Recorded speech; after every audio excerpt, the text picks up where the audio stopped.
ফজরের 2 রাকাত সুন্নতের পরে সূরা ফাতিহা 41 বার পড়লে কি হয়, এটা যদি জানেন তাহলে এই আমলটা কখনো ছাড়বেন না।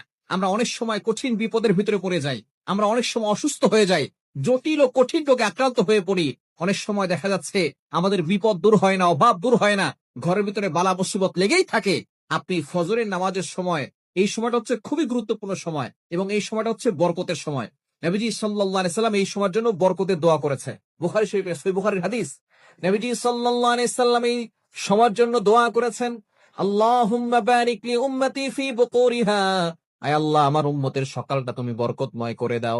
সুতরাং যদি আপনি বরকত পেতে চান তাহলে অবশ্যই ফজরের নামাজের সময় 2 রাকাত সুন্নতের পরে ফরজের আগে মধ্যবর্তী সময়ে একটা আমল করবেন। যদি বাসায় জমজমের পানি থাকে তাহলে জমজমের পানি নিবেন, কারণ জমজমের পানিতে বেশি বরকত।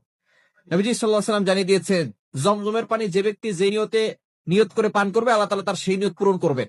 জমজমের পানি থাকলে বেশি ভালো, যদি জমজমের পানি না থাকে তাহলে আপনি যে কোনো পানির একটা বোতল নিবেন, নিয়ে এরপরে আপনি সেখানে প্রথমে 3 বার দুরূদ শরীফ পড়বেন, যেটা আমরা নামাজের ভিতরে পড়ি, এই দুরূদটা 3 বার পড়বেন। এরপরে 3 বার ইস্তিগফার পড়বেন, আস্তাগফিরুল্লাহ রাব্বি মিন কুল্লি যামবি ওয়া আতুবু ইলাইহি লা হাওলা ওয়ালা কুওয়াতা ইল্লা বিল্লাহিল আলিয়্যিল আযীম, এটা পড়বেন। এরপরে আপনি সূরা ফাতিহা 41 বার পড়বেন বিসমিল্লাহ সহকারে। এরপরে সূরা ইখলাস 3 বার, সূরা ফালাক 3 বার, সূরা নাস 3 বার। এরপরে 3 বার দুরূদ শরীফ পড়ে পানিতে ফু দিবেন।